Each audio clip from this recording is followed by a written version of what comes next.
لسر في مجارجی ما میفنداریا برس یامند حاجو سروک شپیل آزادیا کردستانی کریه برس یامند دم تباش به سپاس جبو آماده بوناته مجارا ما شر روسیا و اوکراینیا که و نزدیکی سالا که دبه او شر بردام دکه لی تشتکی نو اف شاندنا تانکین ججور ابرامز و چاوا هفکیشا شر دناور هر دو ولاتان ده بگوهره ونزانم جو اوكرايني ج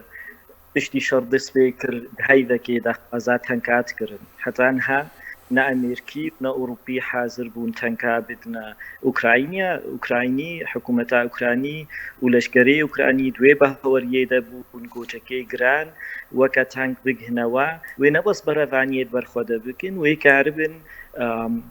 هجومي gelek cihê Rûsî bikinî îrod Ukrayna de û heta ha wek em dizanin çekêgiranek hanewe Amerîkî dixwazin Abrahams bişînin Almana gelek guftûgo bê gelek dexil Almana bûye ji ber tenkê herî baş yê Almanana lê hat didot bêjinê de cîranê weke Lettland û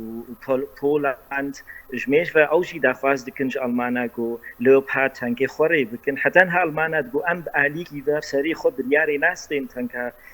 bişînin divê Amerîkî jî hazir bin tenka rê bikin weketê xuyat kirin Biden biryar sandiye Abrahams bişînê û Alman jî ez bi hewar nêzik wê rê bikin ji aliyê dî ve Almanya nedixwest mübaşir jî tenka rê bike weke em dizanin dih Serok Wezîrê Polonya daw kiriye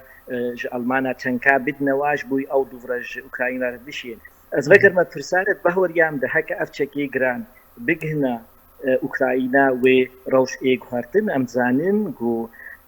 Rûs ne wê behweriyê de bûn و چاوا وره گوارتن و چه گوارتن چه به برس یامند وكم قوت يعني تبلو تشكي جران حتى انها وكتانك نجهنا اوكرانيا كان برفانية برخود بك وروسيا دوي بهور جيدا بون وقتا درباسي اوكرانيا بون وشر ديسبيكر قود وقتكي كردوي كار بين اوكرانيا بخنا بين كنترول خدا وحكومة اوكرانيا استقلال خود بده وحكومة كالجورات ليوا ولي سلاحي بس أدب وروب سلاح بيتلج أوكرانيا رديتشن بس حق وقالك دسي روشا لشكري دشوبين دوي بهوريه دانا قو تنكهان أوكرانيا وأوكرانيا وكم قو نبطر فانير برخوده بكي وتقبيه هجومي قالك نقطة روس بكي يد أوكرانيا امریکا ولاتن روج آوایی چه نامه و چه وانه دانه روسیا ده پشتوانی کرنا وان ده اوکراینیا ده شر دجی روسیا ده gelekî zelal Ewropî û Amerîkî dixwazin Rûsya re bidine xuyakirin em qebûl nakin welatê cîranê NATO hicûmî wa bike bixêbin kontrola xwe de gelek kesê dişopênin rewşa siyasî dibînin şaşîdîke mezin bû wexta Rûs derbasî Krim بون جارات پیشی خصم بین کنترل خود هنگی گله کسی چوبه مثلا بیشتر گله که هنگی اروپایی و امریکایی اف قبول نکردن او گاودی مترسی او حکا براستی روس اوکراین ده بمینن و اروپایی و امریکایی دیجی وادر نکهفن و اوکراینیا یک جه خصم بین کنترل خود یا دو مترسی او ولاتی دی جیرانی روسا و دناتو دنا روس در باسی واد بین وكا بولن ليتلاند وغلاطي دي وأف مترسي هبو لو ما جي تشا أمريكي وتشا أوروبي ديتن مجبورن برفانية بر أوكرانيا بكن هكا إيرو دوي بهوري هكا روسان هانا ساكنين روس بردوان بن درباسي ولاتنا دي أوروبي ایرو برز سیامند روسیا ده چه روشه کده ده چه روشه کده دجی مجلبونا و بشار اوکراینیا هروها لسوریه لهن ولات دین چاوا یعنی توشی چه کریزان بویه نه بس روس تاني في كريزة بنا أوروبي بخوجي أم زانين قالك مشكلة اقتصادية بون في شرها قالك معدة غاز وقالك معدي دي كيم بون أوروبا جيان زور بوا قالك تشت بهابونا تشتي بيوستي روجاناج خلكيرا بس gelek şurovan ye mesele şurova dikin bejin Rusya nikare berdewam saleke divi şerriha bike de reyl peşya Rusya hana yekji ve şer biseknini ve xodakşini جعبه أوكرانيا يعني وبردوان بكي بس اقتصادي وحقيقي بلند بدي واقتصادي تكشي روسيا ونكاري بردوان دي شري هاجو جو هر هاي مليار دولار جيرا لازم نكاري بردوان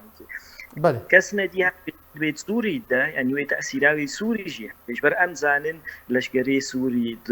روسي ده سوريا ده جي هنا وآريكاري كمظن اقتصادي دي سوريا روسيا ومعقولة انگاجمان ياخذ سوريا كيم بكي وتالي بكي بهوري هكا از بخازم بشري اوكرانيا بردوام كم از نكارم سوري دي جدمن حتى انها خيانات يفتش يعني قالك هاد قوت بري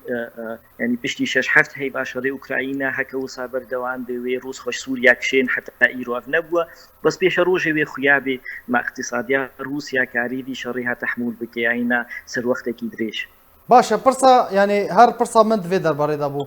چته پیش بینی کردن افشار و بردوام به یا نه یان اگر هیا کو دست پیکا شر کو دست پیکریه بحث داده کردن کو ایدی شرکت جهانی سیام دست پی بکه چته پیش بینی کردن یعنی د مهن بيدا د دمن بيدا و چاوبه از باوركم ترصع المانا حتى انها ولاتي هري ديجي بوغو تانك بدنا اوكراينا المان بو مترسياوا افو براستي ناتو وروسيا بكبنا همبري هفدودا روبرو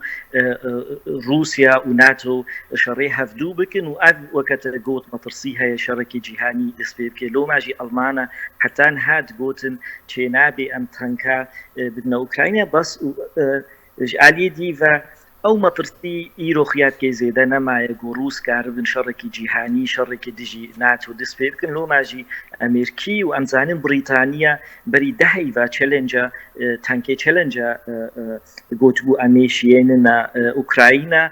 وروسا نكاري متشتكي همبري ويبكي باشا بريس يا مدلاوزبونا روسيا وي باندورا لكريزا سوري جيناكا ذهبونا ويد د سوريا ده نم قوت دميني كا براستي روس اقتصاديا وعناك اكونوميا وچكاسي وي تحمول كي في شري حتى چكاسي روس كارن في شري بردوان بكن ابنخويا ودميني حتى چكاسي اري كاريجي وكم زانن صين حتى حدكي بشگريا حتى چكاسي صين حاضر براستي بشگرتيا روسا بكي نب روسيا تنيفا كريدا تركي رولكا ويناكي با شري اوكراينا قال لك سباس روسيا كان بن دوستاش خورا يمكن بس هكا دوستان كار بي تشيب كي از نبه ورم زيد 3 سال كي دي كار بي شري بردوام كي وي بندوراوي لسوري جي هبي سياستات سوري ده قال لك سباس جبو بريس يا مدحاجو سروك شپيلا ازاديا كردستاني لسر باش دربونه سپاس